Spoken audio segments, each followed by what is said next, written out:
What's up, everybody? You're listening to another episode of the SignatureCAST, where we talk bodybuilding, business, and everything in between. I'm your host, William Blazeski, and to my right, the one and only Gary G6 Turner. How you doing, Gary? Pretty good. How's the drive? It was a little bit of a long drive, about an hour and 20 from Toms River, New Jersey, down by the shore. Oof. But it's always nice to come up here. One of the most well-equipped gyms in New Jersey. Thank you. If you haven't been here, this place is huge. There's machines for everything in all different varieties. You're going to have to map out your workout before you go, just so you can figure out so you're not aimlessly walking around the gym. Because how many square foot's this gym? I think 50,000 square feet. Well, the last time you were here, I don't know if we worked out together, but I just remember you walking around like a kid in a candy store trying to figure out, I want to do this one. Ooh, and then I could do that one and then this one. And we'll do that again tonight, I'm sure. I'm definitely going to do that. And I actually log all my lifts now in a notebook. So I'm definitely going to be walking around with like doodling in this notebook. Okay, we're going to go here. This machine looked like this. So, Gary, you've now been bodybuilding and competing for how many years now? I've been bodybuilding since the beginning, which was 2006. The first time I got on stage was 2010, back when there was only bodybuilding for men and women, and there was figure for women and fitness, which has almost died out. So men's physique for men wasn't there? Wasn't there yet. Neither was bikini, neither was wellness, and of course the classic physique. So, but people would think, oh, well, the shows are going to be, smaller with those. My first show in 2010 was in New York City, and there was 26 novice light heavyweights. Yeah. So you'll never see that again. No. Not in bodybuilding. You'll see in men's physique. You may see it in classic physique, but there's just not that many local level bodybuilders. It's just not like that. You're lucky if you get 8 at a local level now. Well, why bodybuilding though? Was there? I mean, obviously it was kind of the only option, but were you into it because of the magazines or, something you saw as a child? Well, what made you kind of take that route? I got into lifting altogether just because I want to be in better shape. It was in college. I was kind of getting fat in the first semester of freshman year. I didn't want to do any bodybuilding or anything like that. I didn't even think getting abs was possible. So I just wanted to flatten my stomach. I was running, and it just kind of took off from there. I became the fitness guy on campus, and I still didn't want to bodybuild until after graduation. I went to a hardcore gym in Edison, New Jersey, Apollo Gym. I've been there. It's a landmark in New Jersey here for bodybuilding, and that's when I started to take a liking to it. I started seeing more montage videos of Jay Cutler on YouTube and stuff like that. I'm like, I didn't think that I could look like that. However, I'm a dreamer type of guy, so I thought that I wanted to look like it was possible. I didn't think it was going to. I thought it was going to take a long time, and I just really liked his look and what he was about. And I knew that I wanted to do a bodybuilding show. I just didn't. At that time, you took your time. Yeah. You waited till the guys in the gym told you that you should think about doing a show. Now, I mean, we'll get into this later, but 6 weeks later, I think I'm ready for a show. Let's sign up for the gym membership because I'm going to do a show. That's not how it worked back then. Yeah. No, it's. We'll get into that later. Yeah, we'll definitely get into that later. We got a lot to say on it. So, obviously, let's get this out of the way, because everybody's going to ask the name G6. Where did it come from? Why do you still have it? Believe it or not, it did come out when the song "Like a G6" came out, which was 2010. I got it from when I was bouncing at a bar, and it kind of stuck. One of the bouncers gave it to me because obviously G for Gary. Yeah. There's 6 letters in the word Turner. Oh. Feeling so fly or big like a G6. G6 is a big airplane. So it kind of stuck. It wasn't that clever of why they created it. It just stuck, and it kind of had a good ring to it. And it's got a good ring. I like it. When are we going to see the G6 clothing line?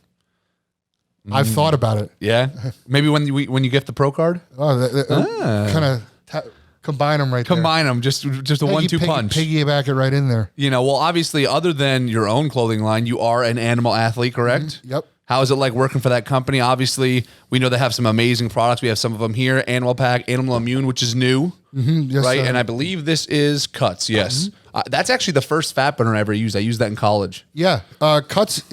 I like Cuts because I like the water shedding complex. Yeah. You don't see that in a lot of products. I usually take the caffeine pill out because you're using a pre-workout. Yeah, and I'm using something else to stimulate, and I just want to just Yeah, get rid of that. So being an animal athlete, you've been with them for how long now? 2018 is when I signed with them. So I just signed my 3rd contract for this year. Congratulations. Thank you. Yeah, it's good. It's something I've wanted for a really long time, and I've been involved with the company, prior to that. The role of athlete wasn't presented to me till 2018, and rightfully so. I mean, I didn't really accomplish anything before that. I didn't really have any kind of following, so why would they? It didn't make any sense. However, I did study the current, or at the time, athletes on what they did, how they interacted with their fans when they came into town, to film videos and stuff like that. Like I definitely wanted to do that. Yeah. And especially at expos on how they signed autographs, how they took pictures. And I always said, well, I understood why I wasn't doing that at the time, but I always said, how would I act if I ever got to that position? So, I just kept working towards it. I kept building my following up. Of course, kept training and keeping the animal way. I acted animal, disciplined, intense, and everything that was portrayed in the ads and promoted by the company. I did that on my own. So it wasn't an act when I got in there, and it was just second nature. It was second nature. So it really worked out. And that's to answer a lot of the guys, the young kids that come up to me. How do I get sponsored? Is a major question. I know guys from every company get that because that's always a concern amongst, especially young guys, that are coming up. So you have to align with the brand. It's got to be authentic. So if you're a guy who likes to just come in the gym, you're all business, you're dedicated, disciplined, intense, authentic, that's something that you would have to display, to us, and to, be one of things, to be considered for it. It's not placings on stage. It's not being the best in the world. It's not, following counts, but we've turned away people that had close to 1 million followers. We've turned away pro bodybuilders that had credentials that backed that up. It just, if it didn't mesh with what we're trying to, our message that we're trying to, which is an old school, grit type thing. Some great bodybuilders just don't do that. Yeah. I mean, look at, and that's a great segue into my next topic, bodybuilding then versus now. Mm-hmm.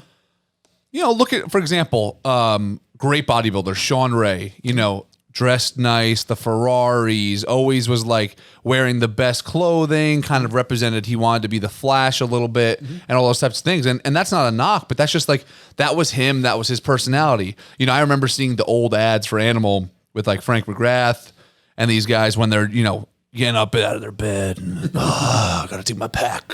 And I gotta go to the gym. And it was just the hardcore version of gym tan laundry. You know what I mean? Yeah. I know you lived the gym tan laundry life for a little while. Yeah, that was when there was hair. When there was hair, that was my whole life. That's a great example. And Sean Ray, top Hall of Fame bodybuilder, would not be with Animal. Yeah, no way. Yeah, it's just not the right fit. I don't care. Yeah, it's just not the right fit. He just didn't have the right message. He had his own message. He liked Ferraris and stuff like that. But conversely, Dorian Yates was. Oh, he would have been the best animal athlete ever. And so hardcore. You remember the quote from Dorian where he said, he was talking about trudging through the snow one year in England to train for a contest. He said, all I could think about was those guys out in California with their Ferraris and their Porsches in the sunny beaches. And he goes, and here I am trudging through the snow, and they're going to pay for that. Yeah. And that is you saw the gym he worked at, Temple Gym? Yeah. That place is the size of this room. Yes. And I would love to train there. There's no windows, no nothing. It's literally in a basement. Yeah. That place is intense.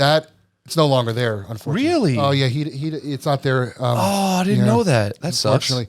But that is an example of what Animal would be and authentic, too. He's not just acting like that in the ads and then being somebody else elsewhere. That's who he was all the time. And it just naturally lined up. There are other brands where my mentality wouldn't go well, like a flashier brand. Yeah. It just wouldn't wouldn't do that, So back then, I think you want to know the difference between bodybuilding back then. Yeah, let's talk about that. I mean, I came in and I think becoming a fan of the sport in a very interesting period. Probably 2008 was my first bodybuilding magazine that I picked up. So that was like the end of the Ronnie and Jay, the beginning of the Jay Cutler era. Actually a little bit further into the Jay Cutler era. But it was still kind of, at least I think, it wasn't about the Instagrams anymore. It wasn't about, and none of that existed. It was, they still would wear the hoodies when they would go to the gym and cover up, versus now. But even going back, like all the way to the Arnold and everything, what is, you had one takeaway from then to now, like positive and negative, I'm sure you would rather train back in the day. Yes, for sure. Just because I think that bodybuilding as a whole on an amateur level was so much better. The difference would be it was more for yourself and less for everyone else, and that is where it is become. Yeah. I don't know if half these bodybuilders, and when I use bodybuilders, I'm using it loosely. I mean men's physique and classic physique. Yeah. They're all bodybuilders. Right. They're all building their body. But I don't think, and I'll include women to that too, but I don't think that half of them would even do this if it wasn't for this. If they had to delete their social media. Yep. If you deleted their social media, I think we lose 50% of the people in all divisions. And not just in bodybuilding. I think in strength sports too. In my world, there are so many people, and I'll never forget this. We had Ed Cohen here about a year and a half ago for a seminar, and he said, "Will, the number one thing is that everyone lifts for their Instagram." He goes, "But I'll be in the record books." And I was like, "You're damn right." Yeah, it is for the Instagrams. It's for people to pat their backs. If you've ever seen any of the captions I write, there's a lot of talking about solitude, being in a desolate gym. I'm just painting the picture there. That could be in your head also, but it is for acclaim, and they want to be credited. Yeah, you know what I mean. Say you set a PR. Why do you need somebody to pat your back for it? That's for you. Yeah, that's for nobody else. That's not for nobody else, and it doesn't matter. It's this. It goes, across all sports. I also think that half the people, and I'll use even the girls more for the example because they're more into clothing. If you told half the girls that are in here right now that they had to wear baggy sweatpants and a hoodie, they wouldn't come to the gym. Oh, half the people wouldn't come. It is a damn style and now. For the men too. Right. It is a damn style. If you told every guy that came here, you can't wear a stringer. Yes. That's the other thing. That's it, that is the other thing. We would lose a lot of people. Sure. And that's not a knock on them in any way. Right. They but don't it's just know better. They don't, that's the culture they grew up in. They don't know better. There is a saying that, it was a meme that I saw. It's actually The Rock back in his face like this. And the meme says, when you see somebody wearing a stringer that doesn't have a stringer level physique yet. And there's some truth to that. I remember the first day that I wore a stringer to the gym. I was skinny. I had a little bit of muscle, like college level muscle. And I was very insecure. I was unsure. Nobody wore stringers back then. Now it's par for the course. I just remember even like, I'm a chubby guy now, but when I was like in shape, even wearing like just cut off shirts, I was like, I feel naked. Like I just feel like this is. I'm not a Gary. I'm not a Sean Clarita. I'm not a Kai Green. I'm not like, I don't have a physique that I think I earned the right to show it off. I guess. I mean, not even show it off. Like, well, but it's funny that you have that humility, and that's age. That's where you were brought up in the terms of like the eras. But a lot of the people coming in here, they are so not self-aware of themselves, and that they don't know that they haven't earned it. And I hate to sound like such a dick, like I make the rules on who gets to wear what to the gym. I'm just saying the difference was that if you went to a hardcore gym in 1990 or 1987 and you took your shirt off in the middle of the gym, it's not that you'd be asked to leave. Somebody would physically throw you out. Yeah. Like by your arm.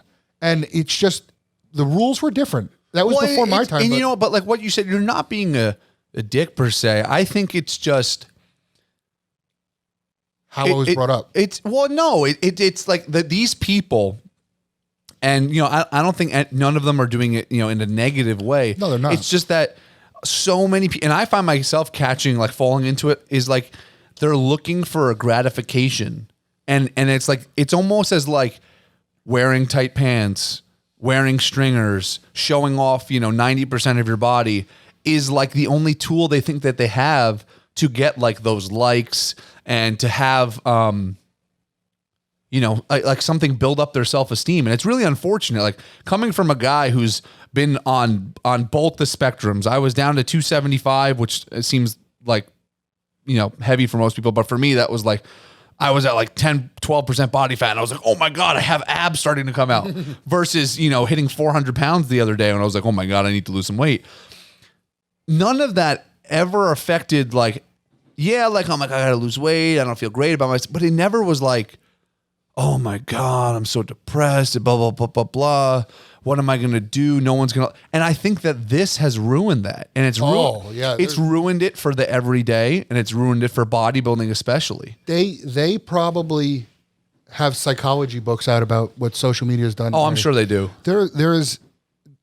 It's all dopamine release. Mm-hmm. It's all, they've already proved that. And it's really unfortunate, I feel like people would really enjoy especially the competitors. Like imagine if Instagram just disappeared for 6 months. Could you imagine the physiques that would come out that 6 months later? Yeah. Well, yeah. And I also, and the ones that would crumble. I would like to take that to happen once and just take notes on who comes out. Who do you still see in the gym? Yeah. Well, look at, for example, you just came in and Sean was leaving, the new 212 champion. I have never seen him work out in a tank top, a stringer, anything, unless he was like forced to wear it for like, a clothing shoot or something like that. Always wears an oversized t-shirt, always wears a hoodie. And then the only time he takes his shirt off is in the posing room. Mm-hmm. That's it. And it's like that's why he even did I don't know if you saw, he did a video with Kai Green in our posing room. And they only showed in the film from like mid chest up. They didn't show any more of his body because he goes, no, it's like ruining the Christmas Day present. Yeah. You unwrap it on the stage and then you're like, yeah. There's two ways. Now, listen, I'll wear a stringer when I work out, but I don't. I'm not going to take my shirt off. I think there's absolutely no reason that you should be lifting shirtless. Most gyms will tell you not to because it's unsanitary. But I've gone to gyms that people were, and I don't understand because you don't look your best physique while you're lifting. No, if you're deadlifting, your stomach's coming out. Yeah. It's called if you're breathing properly while you're doing exercise, you don't look the right way. So or what you would want to be portrayed as. Why would you want to do that when you release the weight and you're standing around? Yeah, you're going to flex your abs, you're going to pull your stomach in, but that's not what you should be focusing on during your set if it's a maximum set. Problem is these guys that are lifting shirtless are not going to maximum. Well, set. And that goes to the reasons why their physiques don't change as much. Sure. Or as quickly as they probably could or should. But that's one of the biggest, also another huge reason that's different is back in the day, training was emphasized a lot more. I think people are more into the meal prep and dieting now, which is great. And the drugs. It's okay. We can say it. It's the drugs. Now, I would even say, sadly, both sports, strength and bodybuilding sports, men and women, it's come away from the training and diet. Yeah. And it's become, I would say now it's like 60% they're worried about their, diet / supplement / drug protocol. And then like the other 40% is like their food and training. Right. Well, I still think that their food is a little bit more focused. It is important. And what I say is that all these guys and girls come to the gym and they're clanging and banging, but there's no real rhyme or reason. There's not many people who are going to failure. I mean, real failure. I mean, like you put up a set and it's like, bro, that guy was like he was at mechanical failure. No, yeah, like where it's like you need someone to lift it, or you were just stuck there. Collapsed in the hack squat. Oh yeah, stuff like that. You don't see there. But back in the day, they did do that all the time. That was their form. Like these guys didn't do as much cardio because their workouts were longer. I'm not saying that's the right way to do it. I'm just saying that their main focus on their whole bodybuilding thing was training. The last thing was the drugs. If you ever talk to any guys from the 80s or 90s and you gave them an average amount of drugs that they were taking, they would probably think that you're crazy. I know. Crazy. I mean, like just from the research that I've done and I've heard through documentaries and podcasts like this and stuff like that, even listening to the plug Cast, right? Yeah. We need to have another episode of the Cast. By It's the way, coming back. All right. You know, like I said, it's this culture of like it's just all right. Well, if he's taking this much, I need to take this much, and if that guy's taking that much, but I want to catch him, well, then I got to take this much. Yeah. And you're right. Like, and look at the physiques and how they've changed. Yeah, I think they're bigger right now. They're bigger and leaner. People like to say, "Well, the '90s conditioning." I think the '90s guys look great, except, and I'm not including Ronnie Coleman because he was shredded. Generally, they're more shredded now today, but they're not as good. Well, yeah, it's like some of them are. I would say like in the '90s or in the '80s and '90s, there were some bodybuilders who were like like Rich Gaspari. Like, he was ripped, peeled. Right. And then some of the other guys were a little softer, but you're right. The physique, you almost didn't need the conditioning because it was so beautiful to look at. Because they proportions, everything, they balance. went by a few more standards back then. Yeah. Balance, symmetry, muscle size was valued, of course. And I'm not saying it's not now, but especially in the amateur level, it's turned into a glute contest. Who's got the shredded glutes? Who's got the most shredded glutes? And I'll tell you what, some guys genetically can have shredded glutes like at 8 weeks out, and everything else isn't. And then there's guys like me who could be shredded everywhere, and their glutes are still like, what are we doing here? So soft until like the last minute. So you're like, he's not in that good a shape. No, it's just it's a tougher body. Well, like Kai Green's one of those guys. I was setting him up in the tanning room one day, and he like started taking his clothes off, whatever, and he's in his freaking boxers, and he's like small boxers, and his glutes like he's not getting ready for a show. He hasn't been on stage since when? 2014? Who knows? And he still had striations in his glutes. Yeah, he's crazy. I don't know how he maintains that. I mean, those guys are crazy. But if you had to pick, if you had a top, I was going to say top 5, but let's just do top 3 bodybuilders of all time. But I have to give you some back. It's not, who is the greatest ambassador. This strictly physique. In your opinion, just on the way they looked, top 3 bodybuilders of all time. Definitely Ronnie Coleman. Okay.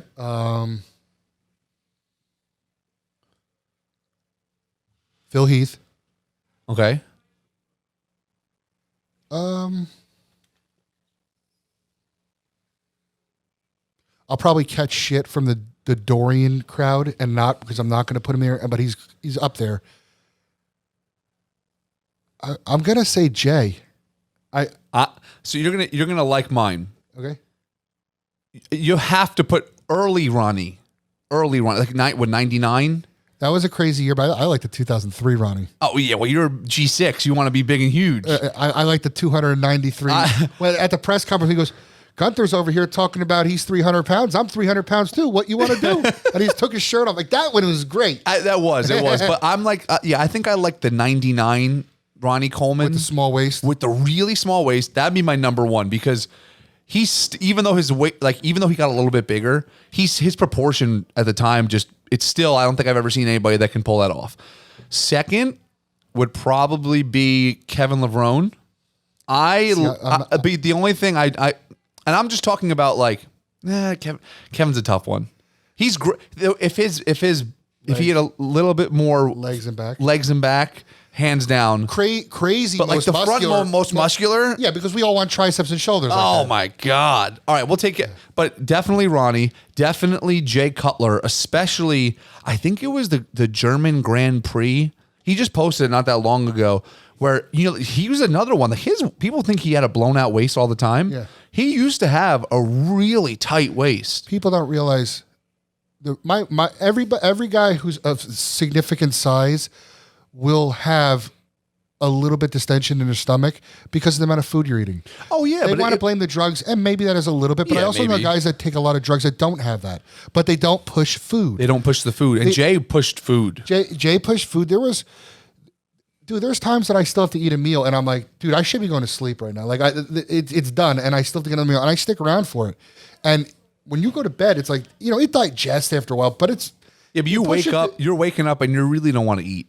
Right. Yeah. That's the off season. And then I don't know how to do that. If anybody finds a way to get huge, like really huge and still have a 32-inch waist, then tell me, because we're all about to be rich. Yeah. Because and then just to finish, my third would definitely be Flex Wheeler. I think but right before, and you'll know this, right before he started pushing the sight enhancement a little bit too hard. Yeah. Right before that, I mean, he's not my favorite bodybuilder by any means, but when I think of like, wow, what a physique. Yeah. Oh my God. You know when he was great? What was it? 93 Arnold. He did. If you ever Google the 93 Arnold, he does it. He still had hair, so he wasn't bald. Okay. He was doing a twisting back shot. His waist was about this big. Yeah. Every detail in his back was shown. He was not big. I want to say he was about 218 pounds at the show. So think about it. There was no 212 class then. These guys, Lee Priest was right in there at 185 pounds. And Flex was not heavy. He matched up with those guys, but he had the best genetics ever. Hands down. And Ronnie had great genetics with the work ethic. Honestly, why I don't think that Flex is the greatest bodybuilder, because I can't get past the mental bump that I don't think he worked as hard as he could. I don't think so either. And Ronnie said it. He goes, and so did Dorian. Yeah, he said in the interview. He said if Flex worked as hard as we did, he would have beat us. Oh yeah, 100%. I don't like guys that waste their talent. Yeah. I like guys with, that's because I identify the same way. Guys with decent genetics, but maximize it with crazy work ethic. Your Branch Warrens, your Dorian Yates, your Jay Cutlers. Now, Jay Cutler had great genetics as well. You don't become Mr. Olympia without exception. No, yeah. But he was not Flex Wheeler. Yeah, in the pool of bodybuilding, Jay Cutler didn't have the best genetics. He had a wider hip weight. Yep. Yes, he was a great on putting on muscle. Huge as a kid, too. So oh, my God. He wasn't just some schmuck walking around that became a bodybuilder. He had the foundation, but, Jay Cutler was like a scientist with this. He was so dedicated. He was so one-track mind. And that's how, people ask me how I do it. These are the guys that I studied. I knew very early on I had a wide waist. I had small legs. I had the ability to add fat into my belly, but I still have skinny arms. So I knew I was going to have, if I was going to do this, I was going to have to outwork people. And that was the only way. Because if I took it 95%, I was surely not going to win. So that's why I kind of modeled it, and I gravitated towards guys like that. I think Dexter is a great champion. He's definitely one of the best to ever do it. And he's the most winningest. Right. I never identified with guys like that. Mm-hmm. He was able to not do cardio, I think, until his 40s for shows. I don't identify with that, so I don't really pay attention. Have you heard the story? I think your coach, correct me if I'm wrong, Dave Palumbo? Mm-hmm. Yep. Shout out to Dave Palumbo. You're making this guy into a freak. Dave Palumbo was talking a story about how Kevin Levrone, in like a matter of, I think he said it was like a week, like he was in a limo with them and he looked like a guy on the street, and then like a week later looked like an Olympian.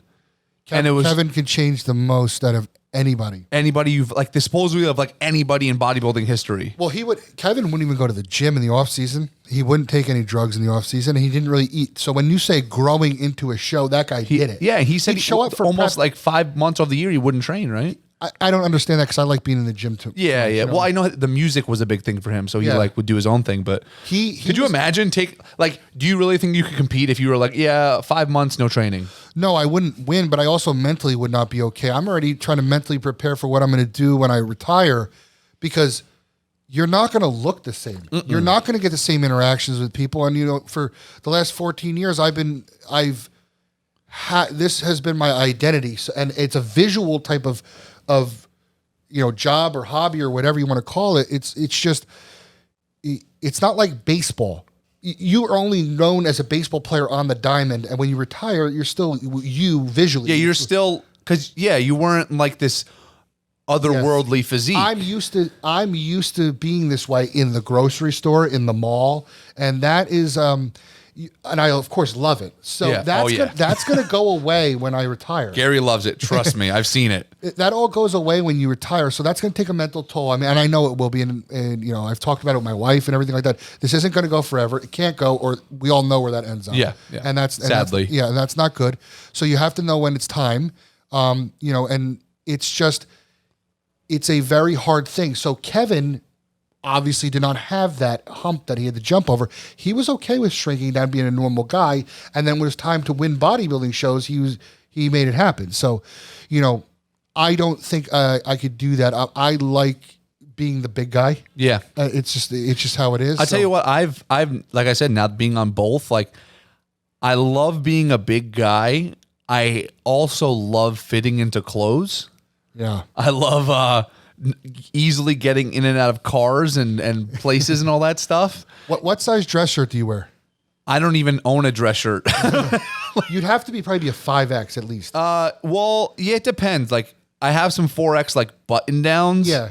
But it's always like I'll put it on, it'll fit, and then you go like this and you stretch the back, or you lift your arms up and it's too short, or what? It never works. I have a wedding this Saturday. Okay. And I had to buy a dress shirt, and I have the color I wanted where I had it in 2X. I couldn't get the neck on, and it was like ridiculous. It was like so short over my shoulders that it pulled the sleeves up. Oh my goodness. So I had to go get 3X, and I couldn't find any in the store. And that's not even that weird of a size. It's still a normal size. Yeah. But it's only in the big and tall section. So I go to the big and tall. It's one little section of the wall, and there's like 5 colors. Oh yeah, there's no options. You don't have like the greens and all the nice purples colors and stuff like that. You got like the black, white, maybe navy blue. They have like one red, which I want it red, and it's for a guy who's like 7 feet tall. Oh my goodness! And so I'm like, what the fuck, man? So I can only imagine it gets worse for you. It gets so bad. Gets so well. And then it looks ridiculous on us. Oh, don't get me started. It looks like tents. If it fits from like here up, it's swimming from here down. I'm like, this is not what it looked like when Conor McGregor wore his suit. No. All those guys with their nice fancy tailored suits, I envy them. I've had one tailored for me once, but best feeling ever. But yes, and I agree. But what happens? Like, okay, say I'm 270 now. I get a tailored suit. What if next offseason I'm this but 295? Oh yeah, now I got to get another tailored suit. I haven't been able to fit in that suit since the wedding I was in. Haven't been able to wear it since. So my next question is. This is now, well, you competed, what, about 6 months ago? 5 months ago now? Yeah, it was September 4th. Okay, so you competed in September. And before that, I remember, this is going back before the whole, lockdown, like was when we were getting to go to the Arnold. Yeah. And you had hit, for the first time, over 300 pounds, right? Yeah, 308 was the highest I hit. Tell me, like, now that you've lived in the world I live in every day, I would say by choice, but sometimes just because I'm lazy and I need to diet more. How tough was it being over 300 pounds? Did you enjoy it? No. Well, it was a novelty and a landmark that I wanted to hit, but I don't want to go back there unless it's the correct look. Yeah, it's a genuine 300, not just putting on the weight. Unless because I was fat and watery at that. So it's and I paid the price during prep. Not that I can't get that, not that I won't do the work or a lot of cardio. I'll do it. I don't care. It wasn't a hard prep getting all that weight off. It just doesn't produce the best look on stage. Well, you're drawn out, stringy. There's nothing you can do about it. It's just, you have to start prep at a better spot. I think that's one thing that if I were to, we were talking about before, bodybuilding then and now, I think something that is better that bodybuilders do now, and it probably is partially because of the social media thing, but you don't really see guys getting into this really bloated big state. And I think that's a good thing. One, because, being that 308 pounds, I bet your blood pressure was through the roof. Wasn't, actually. All right, Gary, fine, whatever. Mr. Genetic over here. No, but you get what I'm saying, though. Like a lot of guys. Wasn't good. Blood sugar wasn't good. A lot of guys, their blood pressure isn't good. And like you said, it's more work to come down. And usually the physique, it didn't usually, like I'm sure you would say right now, did you really put on a lot of extra muscle by going to 308 pounds? I was the same weight. That's it. Yeah. And now that the big test is that, first off, I think that the 270 I'm at right now, I'm now overly critical. I think I should be tighter than I am now. I check in every 2 days. So Palumbo says otherwise, and he says I'm fine, and it's probably in my head. But now because I'm overly critical, but just say we started a prep now. I'm sure when I start my prep in April, I'll start at 270 or somewhere around there at a leaner state. I bet you that I'm bigger. I'll probably be heavier on stage because and it won't be as traumatic. Again, I don't care if he told me to do 4 hours of cardio a day. I'll do it. But I want to make sure that I'm full on stage. I'm not tired looking, which I've had a million times because I've had these avalanche preps that just are not for my body. Lee Priest could do it just fine. Oh, I can't. Everyone knows that photo with like his bucket of chicken or whatever. Right. He had the ability. God knows how much cardio he was doing for that, but it worked for him.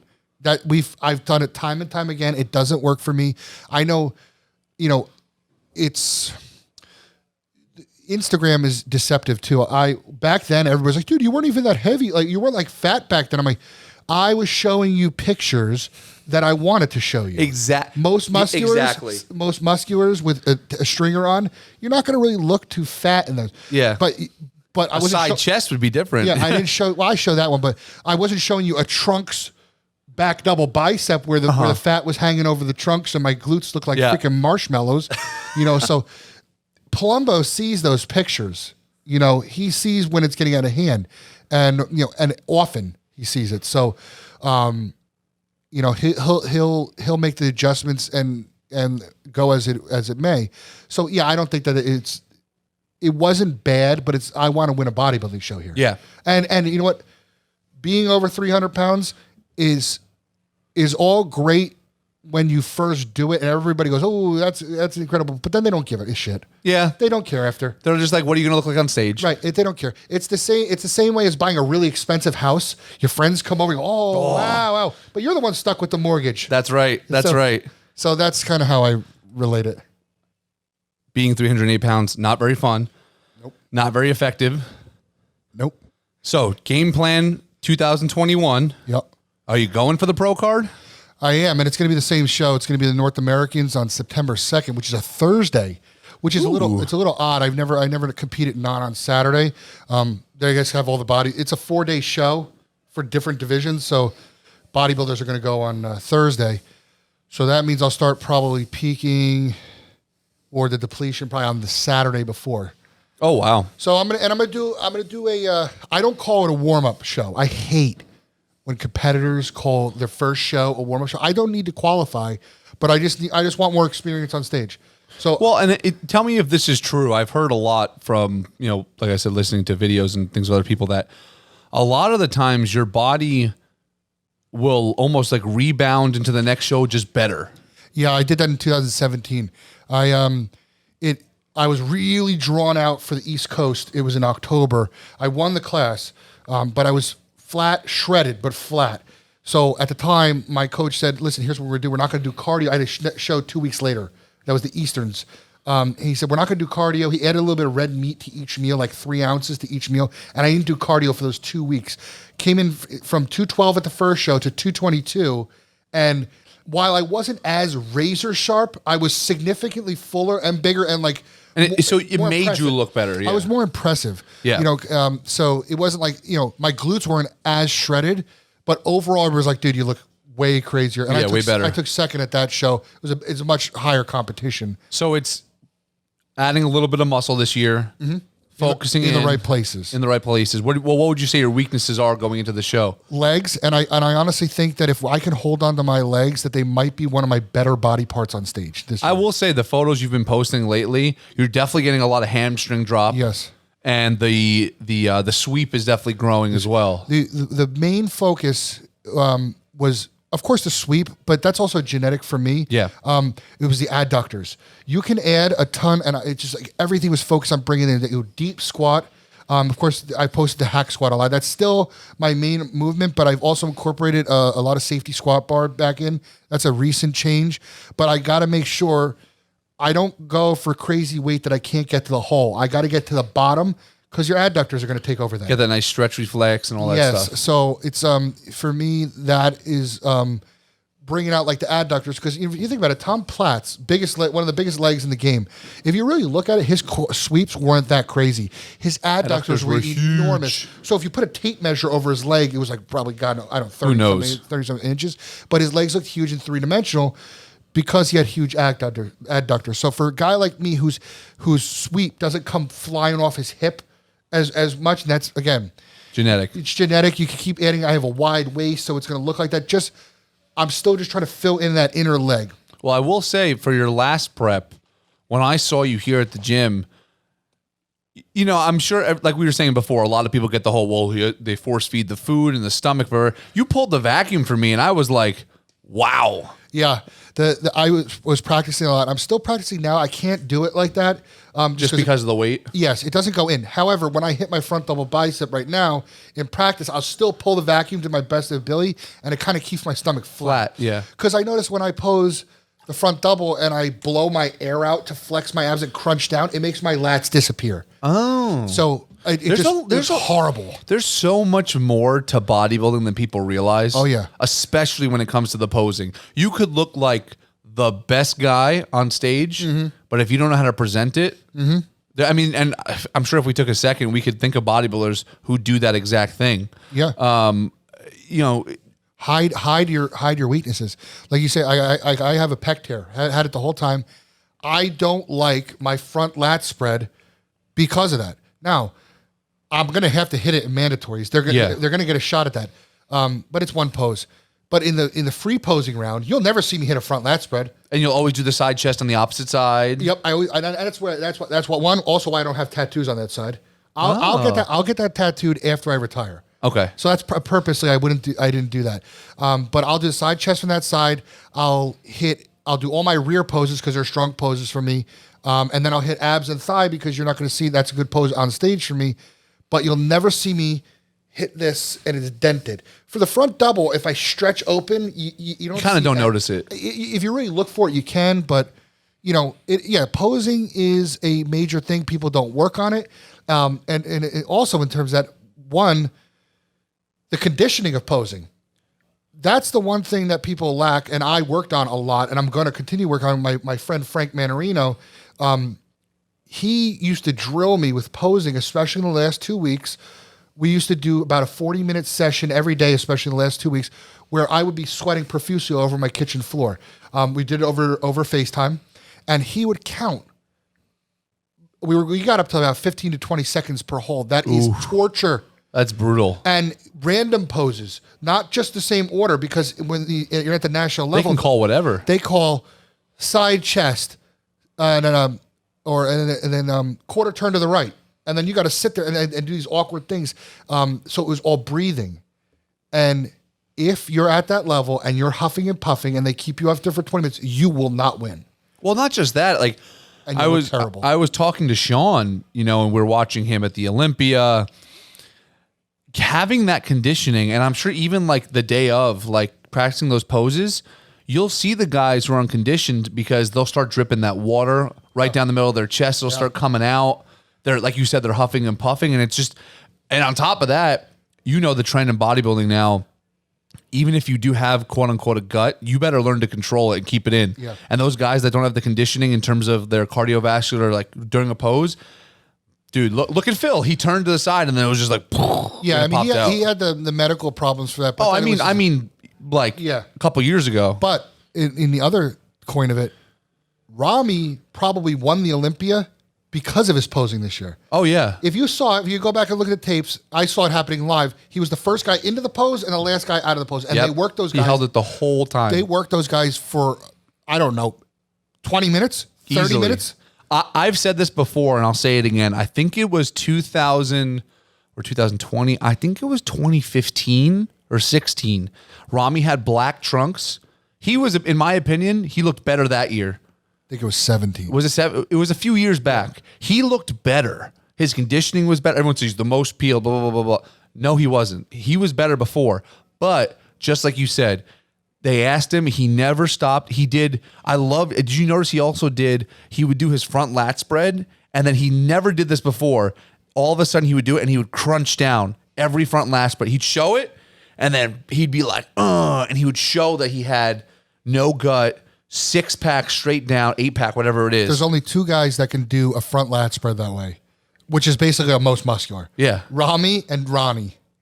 They were the only. Oh, that's right. Ronnie would hit his front lat spread like this, and that's actually not the right way to do it because you want to. A front lat spread isn't a flexed position. It's actually a relaxed. Yeah. You're relaxing and opening up. But those guys are so big that they're going to look big regardless. Well, and you notice, and whenever anybody else tries to do that and then crunch down, usually the lats come in a little bit and it kind of loses. He still, because he's, like you said, he's so big that it just looked like freaking two slabs of meat. If Phil did that, which I think he does, and it's a very weak pose for the other good ones that he has. Yeah. It does that. But if you look like Hottie couldn't do that. Yeah. He has to open up. He has to use every square inch of that stage with his body that he can, because Hottie's only about 228 compared to Rami, who was what, he was 280? Something, I don't know. 285, I think, something like that on the stage. So he needs to use that. And guess what? He uses it well, because Hottie did not look that much smaller than those guys. No, he didn't. He was right there with him. Just like last year, personally, I know Brandon had the prettier physique for sure. I would have put Hottie Chapon, like, he was 1 or 2 for me. Who was William Bonac? William Bonac was second. I think it was Brandon, Bonac, and then Hottie. And if it were me, Hottie was better last year. Yeah, for sure. He was close to that at the night show this year, but they judged the morning too. He was off, and they said that he had trouble traveling. So there was That's right. There was a lot of there was a lot of things on his plate. He looked great for all the circumstances. I think that when next year or this year, when the Olympia comes, and I'm sure he'll be able to get in again, they'll come 5 weeks before, and it might be a whole different ball. Oh yeah, totally. Hani Rambod, his coach, said he had about 7 pounds of water when he got off that plane. Wait, how long does it take to get here from Iran or wherever he had to go first? Because you can't fly in from Iran. So wherever he had to go, it was he probably had like at least 20 hours worth of traveling. Yes, and I know at the gate there was some issue with the visa and something like that. Like he had to call. And think about your stress levels, everything. They said when he showed up about a week out, he was like looking fucked up. Oh, geez. So they, but they stripped the best that they could do, and they got it in time for Saturday. And Hani, and I know it's because this is what Hani said in an interview, that if he had been able to get it on Friday, he would have been bumped a few spots, which I agree with. Well, he placed what, fourth? Fourth. And then Phil was third. Phil was third. Hottie was 4. Who was second? Why am I forgetting this? Second was Brandon. Brandon, that's right. Brandon and then Rami. Yeah, I mean, once again, I think Brandon had some good improvements this year. Definitely bigger, a little bit fuller. I think Brandon beat Phil. I think 100% Brandon beat Phil. I don't think personally, even though we just said Hottie was going through all these trials and tribulations to get there and I still think he beat Phil. I don't think when you look at the comparisons of the old Phil and now and the Phil that showed up that day, yeah, he was a great bodybuilder. I guess it's a flip of a coin for that one. It was a hard thing for Phil because Phil has been away from the stage for so long. Yeah. He also hasn't been training. So it wasn't like a Jay Cutler when he lost in 2008. He just picked up and just came back and he made some adjustments and he looked crazy. Phil was like out of the gym. So he's like backtracking. It's and he had the surgeries and everything. Hard to keep that crispness. And it's like, do we judge Phil on his past? Or what he brings right now. Or compared to the guys. Yeah, well, and that's true. That's what he... It's very hard. But it's hard. Think about it in the head of a judge. They're like, oh, well, Phil's about to step on stage. And then they're like, well, it's not the Phil we remember. That's a hard thing. And you know what that means. Yeah. It means it might be time. I don't know what he's going to do. I think he'll do one more, and that'll be it. I think he should do the Arnold. He hasn't done the Arnold since forever. He did it the Arnold? I don't think he ever won the Arnold. I think he did it when he was a young guy. He did it when he was young, and he looked great, but he hasn't done it since. He probably has a top 3, I'd say. He should do it. He definitely should do it. I mean, once again, he really doesn't have anything to prove anymore. No, he doesn't have anything to prove whether he retires now or not. I don't think he can win the Olympia again.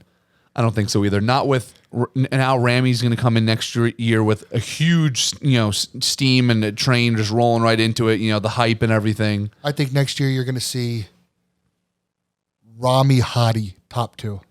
I can see Which that. isn't like some mystical prediction. It's like, oh my God. These are 2 favorites. I was disappointed, very disappointed that Rolly couldn't show up this year. Yeah, I know that was the whole. It was just once again, it was a whole traveling thing. I think, right? Or no, he got COVID. He got COVID Because the photos that he posted, he was slightly downsized in a good way. He looked in the magic mirror. Yeah, I got to get in front of that mirror. Yeah, we got to get you one of those mirrors. That nice down lighting there. Oh my God, it's awesome. Well, you haven't posed in our posing room yet. Yeah, I was in there. Oh, you were? But don't, when I'm going to get some later. Oh yeah, I'm sure you will. It's about 600 photos that all look the same. Oh, and I'm like, which one do you like out of can you these take 2? this photo of me? Sure. Now take another one. 30 photos later. Make it on an upward angle, please, to make me look like I'm 20 pounds heavier Let's dim than the I am. lights a little bit. Could you get a step stool? All right, great. Still too much lighting. So Gary, so the goal obviously is to win the pro card this year. Mm-hmm. After you do the pro card, if that goes, which I'm sure it will, do you think you'd compete in maybe a pro show and then call it quits? Yeah. Because I know you have a son, right? Yeah. Wife. I know you want to be healthy for them and all those things. So don't forget, you can always live vicariously through him because I know he wants to be a bodybuilder. I will live vicariously, whether it be bodybuilding or other sports. We're kind of hoping for other sports, to be honest with you. I don't know. I don't know sure if after your wife has seen what you've had to go through. Oh yeah. If she was sitting here, she'd be just nodding her head. It's not in the cards for me with the pro card. I know that sounds like a quitter's mindset, but that's a realistic and a healthy mindset. I think that eventually, whether it be this show, of course, we're going to train for number one. I can get a pro card and win, whether it be here at a Masters show. I'll be 35 at the end of next year. I think that's all possible. However, winning a pro card for me is like winning the Olympia. That's my Olympia, which is great. I'm happy to hear. I don't more bodybuilders that are realistic, right? And there's nothing I can take or any more training that I can do at 33 years old that can make me compete at the pro level and win. That's not a quitter's mindset. That's just, I'm going to die trying, literally die. Yeah. It's not worth it. It's just not worth it. It's not like, I'm going to be upset if I lose or anything. I would do a pro show. I would do it that following year. Just as like almost the nostalgia of saying I competed in a pro show. And it would probably be the New York Pro, which I would get smoked at. But it'd still be cool. You say you I would only Pro. choose that because my family could come. Yeah. They're not going to come to Cincinnati or wherever the freaking Cincinnati Pro. Well, you might have to go to Tampa now. It's really the Tampa Pro by the part time 2. I get the pro card, the pandemic's going to be over. Oh, it'll hopefully be over by now. New York will be open. Oh my goodness. But yeah, I already made peace with that, and that's good because I'm the kind of guy that once I get it in my head, then I'm okay with it. But if something forces it like that, I could be uneasy. So if somebody told me, hey, you got to retire right now, I'd be really uneasy with that.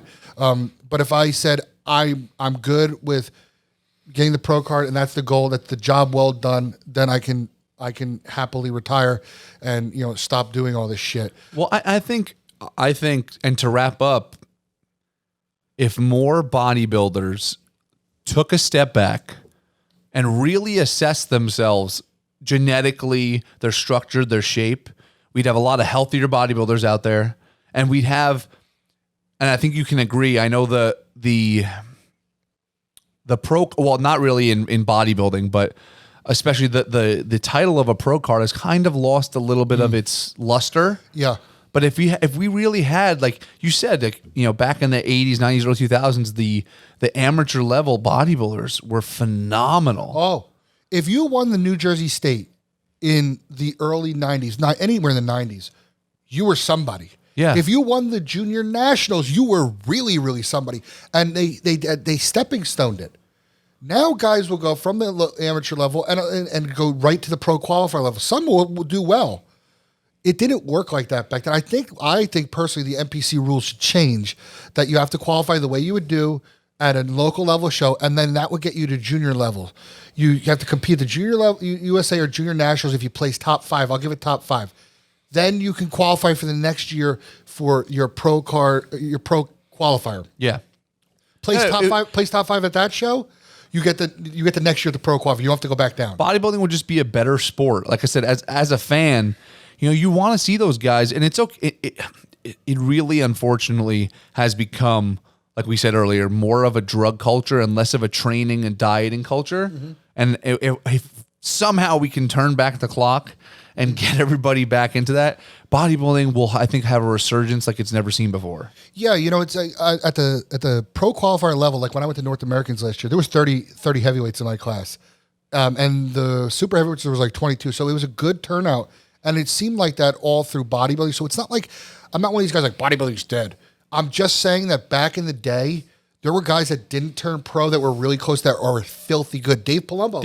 I was just about to say. Dave Palumbo. I think that if Dave was competing right now and Dave was 30 years old, 28 years old and looked the way he did then, now, he would be on the Olympic stage. Hands down. He wouldn't win. No, but he'd be like He'd be on the stage. Maybe he'd be close to the top 10 or something like that. 12, whatever. But he would be on the stage. Yes. And the fact that he did not turn pro because of it wasn't top 2, or you have to win the overall, or it's just the selection process was way different than. There's been so many guys back in that era that were Edgar Fletcher, crazy physique, would have easily been pro, easily on his first time out.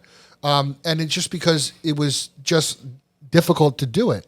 And now, yes, it is easier. And when people say they're giving out 60 pro cards, I don't count that because they're not giving 60 bodybuilding pro cards. They got the bikini. I don't care. Oh, yeah. There's not as many. Exactly. And that's what I meant by that, too. But they are giving at Nationals top 2. Now, I'm not saying that it is easy to get in the top 2 at Nationals, because if you heard that I got second place, I would be going. You'd be going crazy. You'd hear me here while I was in Miami screaming. And that is very hard to do. But when those top 2, yes, that person didn't win. That show draws a lot of people because they know there's 2 chances you can do it. Yeah. Whereas the USA's is just you have to take first. So there's usually less guys because they know there's only 1 shot. North Americans is generally, this year was a little different, but less than that sometimes, because not only do you have to win your class, you have to take top 4 in the overall. Yes, that is, if you're a heavyweight or a super heavyweight and you win your class there, you're probably going to grab one of those pro cards because the bantamweight and the lightweight are not going to be able to hang with you. It's just not going to look the same. It's not going to look the same, and you're going to be pretty good conditioned to win the heavyweight class. So it's going to be enough to he has a lot bigger muscles. Yeah. The bantamweight class at North Americans is actually one of the least turnout classes ever, and a very easy class to win because there's not a lot of guys because they know that they probably can win, and they're going to get slaughtered trying to get that 1 pro card. And whereas Nationals bantamweights, where there's 2 guys per class, big turnout. Everybody goes, all I got to do is get into second place, and then so they fight it out. It's just the wrong mentality, too. It really is. Yeah. All right, Gary. Well, it was a pleasure having you on the SignatureCast. If you could give our viewers and listeners at home just one piece of advice in terms of training, dieting, whatever you think, to make this year the best year yet in terms of their physique and everything else. Yeah, definitely. And I'm sure that you've heard this like a million times before from everybody, but stay consistent. No excuses. Everybody wants to have a reason. I need to deload this. I need to pull back this, or, stay consistent to your plan. That's the most anabolic thing that you can do to your body, is to stay consistent. Whatever you have planned out, do it. Don't make any excuses. Prioritize it first, and you'll see the changes in your body. That's it. You heard it from Gary G6 Turner here at the SignatureCast in Signature Fitness in Belleville, New Jersey. Stay tuned for more episodes, and we really appreciate you guys. Have a good one.